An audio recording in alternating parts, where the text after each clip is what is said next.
Mick, a really good win in the West Riding County Cup tonight here at Bradford Park Avenue. You must be pleased with tonight's work.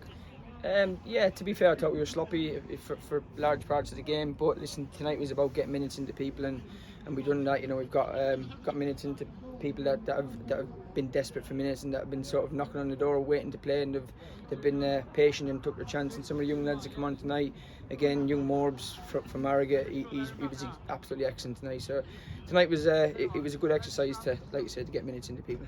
Yeah, it was a bit of a slow start, but Deck soon pulled us back level, and nice for him to get off the mat for the club. Yeah, I think he got a goal and an assist tonight. I thought Deck was dangerous tonight. Every time he got on the ball, he looked to make things happen. He looked to play forward. He exploited them little pockets really well. But that's what Deck's good at, But we need to trust him. We need to give him the ball more in them little pockets, and and make him go on sort of ticking in the final third and make things happen. But yeah, Deck's a quality player, and once we get him up to speed, he'll be a real asset for the club. Yeah, you just mentioned him there, but James Morby again, excellent left full-back tonight, and he capped it off with a goal as well. He's a good player, and Great finish. Yeah, this is the second game we've had him for now, and he played for us against West Allotment. Looked a bit raw against West Allotment. He's improved since West Allotment. Josh is doing an unbelievable job with them at Harrogate. They're getting a really good education, a really good grounding there, and he's definitely improved since the last time we seen him at West Allotment. And I think he's a kid with a bright future.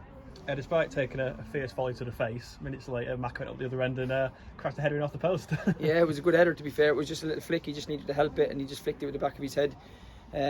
He's had to play out position tonight, Mackie, because we literally had no centre halves available, so he's had to fill in at centre half, and he's done a good job. Listen, there, Bradford Park Avenue played a young team, a mixed team tonight, but loads of energy. A lot of good young players on that side, and I think we'll be seeing a lot of them sort of players in and around this league in the next 12-18 months.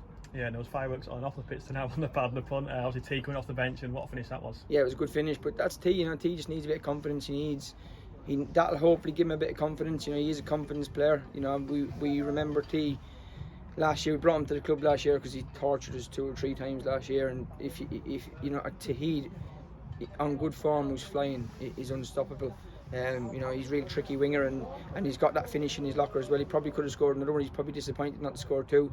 But yeah, we just need to sort of try and keep building on him and try and keep giving him minutes. I just wanted to ask you about the last 7 days or so. Obviously our game at Maltby abandoned after 20 minutes. The floodlight failure, not ideal. And then on Saturday, obviously no one expected a postponement, but woke up and there was obviously water on the pitch from the overnight rain. How has that affected your preparations? It's just more of a setback in terms of it's more games to play. I think we've probably played 50% less games than some teams in the league, and it's a lot of catching up to do. It's going to be a lot of night games. It's going to be a lot of Tuesday, Saturday. But it is what it is. Listen, we have to get our head down. We have to just take whatever comes our way. It's obviously not ideal because we want to get points on the board, and we don't seem to be able to get a run of games. Obviously we had that cup run at the start of the season, which has given us a little bit of a knockback in terms of league fixtures, getting fixtures in, and then we've had this last sort of 7 days, and it's been difficult, and it's been difficult to keep people motivated.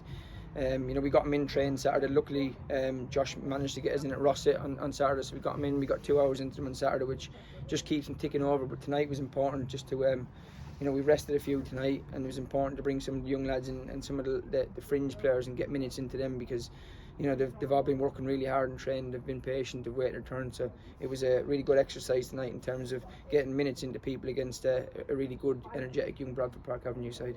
Just finally, Mick, on to Saturday, a very tough test against Emily. And I guess that's a challenge that you and the players are both relishing. Absolutely, yeah. Listen, it's these are the games that you want to play. It's why you play football. You want to be playing good teams every single week, and I think we're, without sounding disrespectful, I think we're a better team against better teams.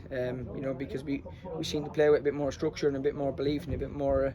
We implement what we're good at when we play good teams. But the games like tonight, disappointed in the second half. We got a bit sloppy, and it became a little bit too easy without sounding disrespectful. I just said to the lads in there, you've got to demand high standards all the time, regardless if it's 1-0, 2-0 or 10-0. And tonight we just switched off a little bit in the last sort of 10 minutes and let them get a bit more control in the game. So we have to get better at that. And but yeah, hopefully Saturday we can go there and get a result. Well done, mate. Cheers, Jay. Thank you.